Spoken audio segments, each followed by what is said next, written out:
Et si la pauvreté n'était pas une fatalité, mais un choix imposé?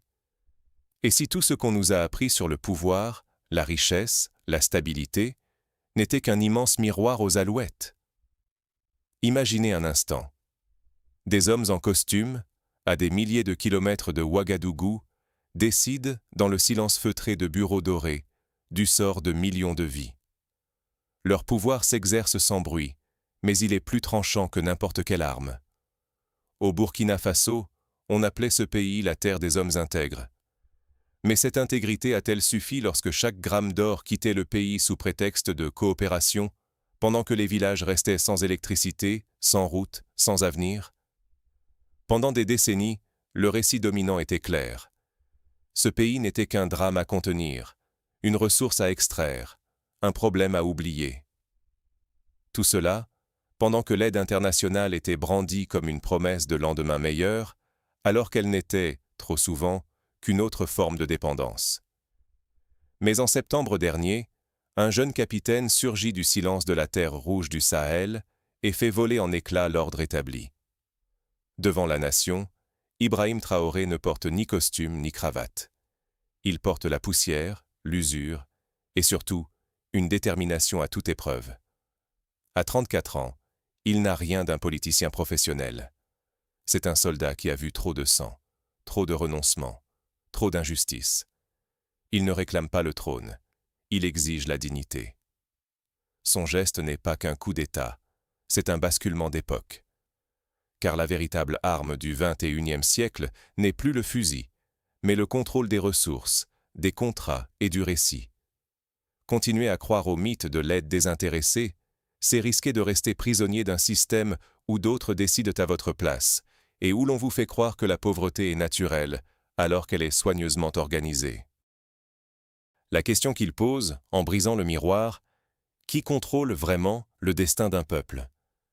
Et si, pour la première fois depuis des décennies, le Burkina Faso décidait d'écrire lui-même son histoire? Pour comprendre ce qui a tout déclenché, il faut écouter le silence de la terre rouge du Sahel. Imaginez vivre sur une montagne d'or, dans l'obscurité et la faim. C'est la réalité méconnue du Burkina Faso, un pays dont le sol recèle l'une des plus grandes richesses d'Afrique, mais où la majorité des villages n'a ni route, ni électricité, ni accès à l'eau potable. Lorsqu'on regarde la carte du pays, on voit des concessions minières s'étendre comme une toile d'araignée, reliées à des pistes poussiéreuses qui ne mènent jamais aux maisons des habitants. L'or sort par tonnes, chaque année, à destination de banques lointaines et d'actionnaires invisibles. Mais pour la plupart des Burkinabés, il ne reste que la poussière, la fatigue et la promesse non tenue d'un avenir meilleur. Ce paradoxe n'est pas accidentel. Il n'est pas le fruit du hasard ou d'une malchance persistante. Non, la pauvreté du Burkina est le résultat d'un système pensé, huilé, qui fonctionne depuis des décennies. Un système où des contrats opaques se négocient dans des langues étrangères, où la dette devient une laisse, et où chaque intervention amicale de l'extérieur finit par coûter plus cher qu'elle ne rapporte. Pour comprendre l'ascension d'Ibrahim Traoré et la colère de son peuple, il faut d'abord ouvrir les livres de comptes, ceux que personne n'aime montrer à la lumière. Car pendant que les grandes compagnies minières s'enrichissent et que des navires quittent le port d'Abidjan chargés de lingots dans les campagnes burkinabais, la plupart des familles vivent avec moins de 2 $ par jour. L'école est un luxe, les soins médicaux, un rêve lointain, et chaque saison sèche resserre un peu plus l'étau de la précarité. On pourrait croire que ce décor, fait de privations et d'espoirs brisés, finirait par éteindre toute ambition. Mais ce serait méconnaître l'histoire profonde du peuple burkinabé. Ibrahim Traoré, avant d'être président, était un simple soldat. Il a vu la misère de ses propres yeux, parcourant des villages oubliés où l'État n'existe que sur le papier, tandis que la richesse du sous-sol alimente la croissance de pays étrangers. Ce n'est pas en lisant les rapports des ONG qu'il a compris l'ampleur du problème, mais en vivant l'humiliation quotidienne d'un peuple qui travaille sans jamais récolter les fruits de son labeur. Très vite, il a saisi que la pauvreté n'était pas un accident de parcours, mais une nécessité pour ceux qui tirent les ficelles. Maintenir le pays dans le besoin, c'est garantir que l'or circulera toujours dans le bon sens, jamais vers ceux qui le font sortir de terre. La dépendance du Burkina Faso, elle, n'est pas seulement économique. Elle est inscrite dans les contrats miniers négociés à huis clos, dans les traités de sécurité, qui n'apportent aucune paix, dans les accords de prêt où chaque dollar reçu se paie de 100 dollars en obligations. C'est aussi une dépendance des récits. On raconte au monde que la pauvreté est culturelle, inévitable, alors qu'elle est soigneusement construite. Les puissances étrangères, les multinationales, les organismes internationaux, tous veillent à ce que l'ordre établi ne soit jamais remis en question. Et pendant ce temps, la jeunesse burkinabé, elle, regarde ses parents vieillir dans la misère, alors même que leur pays est l'un des plus riches en ressources naturelles du continent. Ce qui est en jeu, c'est bien plus qu'une question de salaire ou de route. C'est la capacité même d'un peuple à décider de son avenir, à refuser de vendre sa richesse au rabais, à écrire sa propre histoire au lieu de se la voir dicter. Ignorer ces dynamiques, c'est accepter que la richesse profite toujours à d'autres, que les fils et les filles du Burkina ne soient que spectateurs sur leur propre terre. Mais aucun système, si bien conçu soit-il, n'est éternel. Il suffit d'une faille, d'une prise de conscience collective, pour tout faire basculer. Et c'est précisément ce qui s'est passé. Un jour, la fatalité a cédé la place à la colère, puis à l'action. Le vrai ennemi n'est pas toujours celui qu'on croit. Pour la plupart des Burkinabés, pendant des années, l'ennemi semblait être la pauvreté, ou parfois ces groupes armés qui volèrent le sommeil chaque nuit. Mais en réalité, le piège était ailleurs, bien plus subtil, tissé dans l'ombre. Quand Ibrahim Traoré a pris le pouvoir, il a vite compris que les chaînes du pays n'étaient pas seulement visibles dans les rues, mais gravées dans les contrats, les accords secrets et les dépendances héritées de la colonisation. Il découvre alors un vaste réseau de dépendances, une toile d'araignée patiemment tissée depuis l'ère coloniale, où la richesse du Burkina Faso, son or, son sol, était extrait, expédié, monnayé ailleurs, pendant que la majorité restait démunie. Ce n'était pas une fatalité, c'était presque une exigence du système mondial.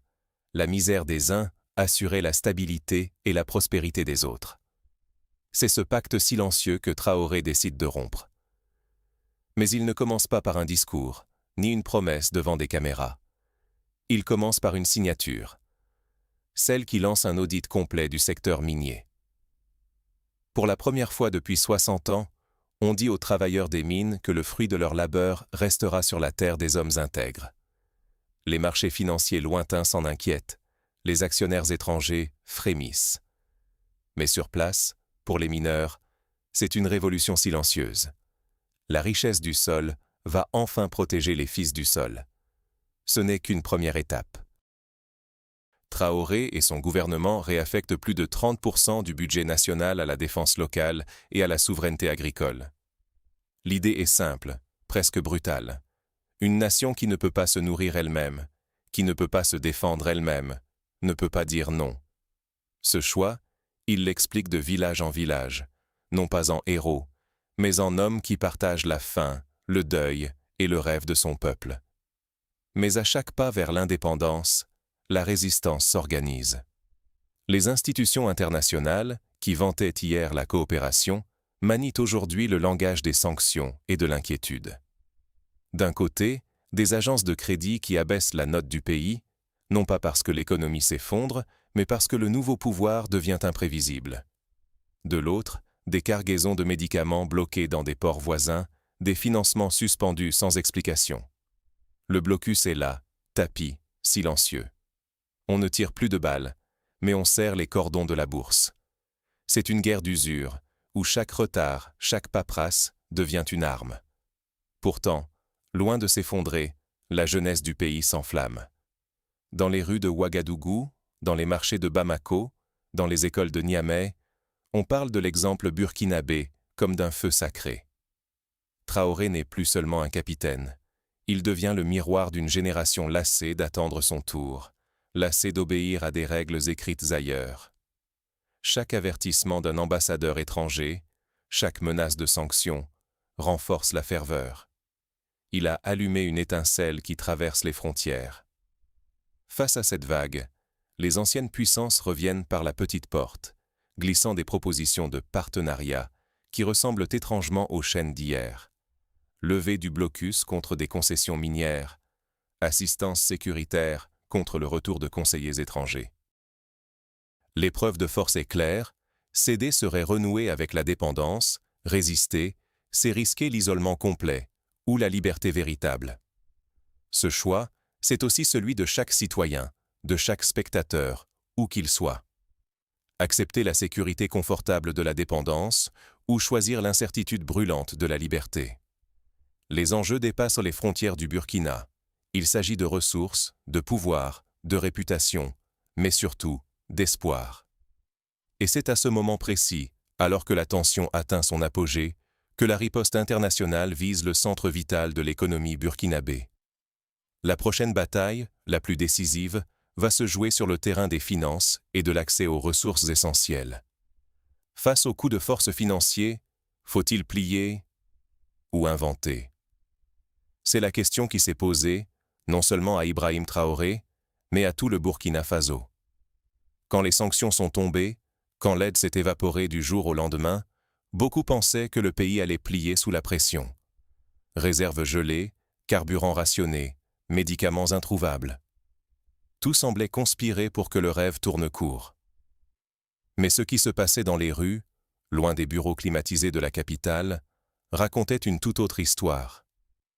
Les files d'attente devant les boulangeries, les marchés plus silencieux, oui. Mais aussi des réunions nocturnes où l'on inventait, dans l'urgence, de nouvelles manières de tenir. Dans ce vide, là où d'autres voyaient la fin, certains ont vu le commencement. Privés des financements extérieurs, les Burkinabés ont dû faire le pari fou de compter sur eux-mêmes. Et c'est là que le véritable basculement s'opère. À l'ouest, dans un village frontalier, on a construit une école, non pas avec l'argent venu d'ailleurs, mais grâce aux premières taxes prélevées sur une mine que l'État venait de reprendre en main. Les enfants, pour la première fois, ont vu que l'or de leur terre pouvait financer des livres, des maîtres, des rêves, pas seulement des pick-up blindés ou des paradis fiscaux lointains. Ce n'était pas une révolution de façade, mais un changement de paradigme. Le discours de Traoré n'était plus une simple promesse, c'était un acte tangible, visible sur les bancs d'une école neuve. Mais à quel prix? Les sanctions, c'est la faim qui rôde, l'incertitude dans chaque foyer. Certains soirs, la pression semblait insupportable. Les rumeurs de coups d'État bruissaient, alimentées par ceux qui avaient à perdre dans ce nouveau monde. Les appels à la raison, venant d'institutions internationales, se faisaient menaçants. Reprenez l'ordre constitutionnel, cédez, revenez en arrière. Mais pour nombre de Burkinabés, cet ordre n'avait jamais rien apporté d'autre qu'un statu quo de pauvreté et d'humiliation. Le choix était cruel. Retrouver la sécurité artificielle de la dépendance ou accepter l'épreuve, la pénurie, la peur de l'isolement, pour tenter enfin de redevenir maître de leur sort. Dans ce contexte, la création de l'Alliance des États du Sahel, aux côtés du Mali et du Niger, a agi comme un électrochoc. Ce n'était plus une simple solidarité entre armées, mais un projet de rupture économique, discuter d'une monnaie indépendante, penser une union douanière, mutualiser la force agricole. Tout cela paraissait utopique, et pourtant, les premières bases étaient posées. L'idée même de battre monnaie, de garantir la valeur de celle-ci non par les coffres d'une ancienne puissance, mais par l'or, l'uranium, le coton africain, devenait un acte de résistance. Un message adressé à tout le continent et au monde. Nous aussi, nous pouvons écrire nos règles. Bien sûr, la réaction du reste du monde ne s'est pas fait attendre. Sanctions accrues, menaces de blocus, tentatives de divisions internes. Le prix de la farine a flambé, les cliniques manquèrent de seringues. Mais là encore, un phénomène inattendu, la résilience. Comme si, privés de tout, les Burkinabés reprenaient souffle dans l'adversité. On a vu renaître des coopératives agricoles, on a redécouvert des filières de transformation locale. Ce n'était pas facile, loin de là. Mais cette difficulté, plutôt que de briser, semblait souder le peuple autour de Traoré, et, au-delà de sa personne, autour d'une idée, la dignité coûte cher, mais elle nourrit l'âme. Dans les coulisses, la pression n'a jamais cessé. Les lettres arrivaient encore, plus insidieuses, offrant un retour à la normalité contre l'abandon de quelques concessions minières ou le retour de conseillers étrangers. Mais chaque refus, chaque silence, était un rappel.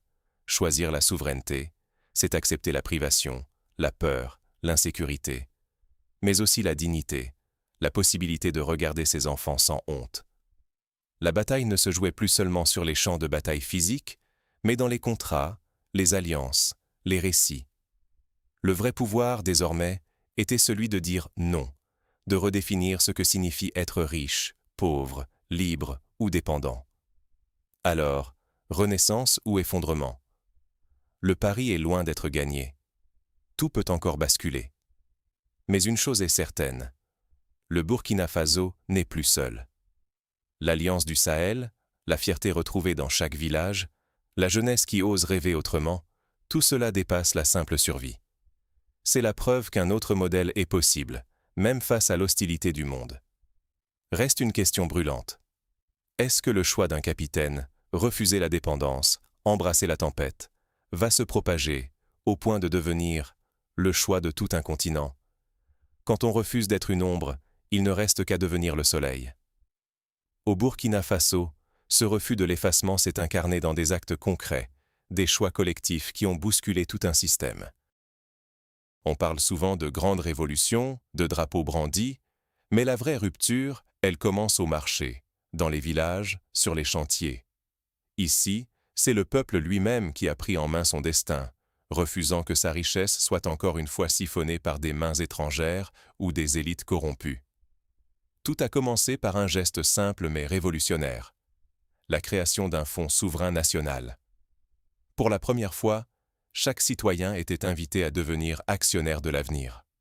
Pas seulement les grands noms, pas seulement les puissants, non, tout le monde. Des commerçantes qui laissaient quelques pièces de leurs recettes quotidiennes, des soldats qui versaient une part de leur solde, et même des enfants qui, avec fierté, apportaient une poignée de pièces pour bâtir des écoles.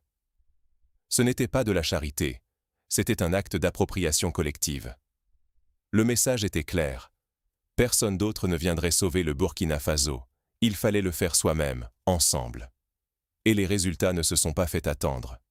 Avec l'argent récupéré sur la fiscalité des mines d'or, ces mines longtemps vues comme une malédiction, source de pillages et de conflits, on a financé la construction d'une école, non pas grâce à une subvention d'une ONG internationale, mais avec la richesse produite sur place.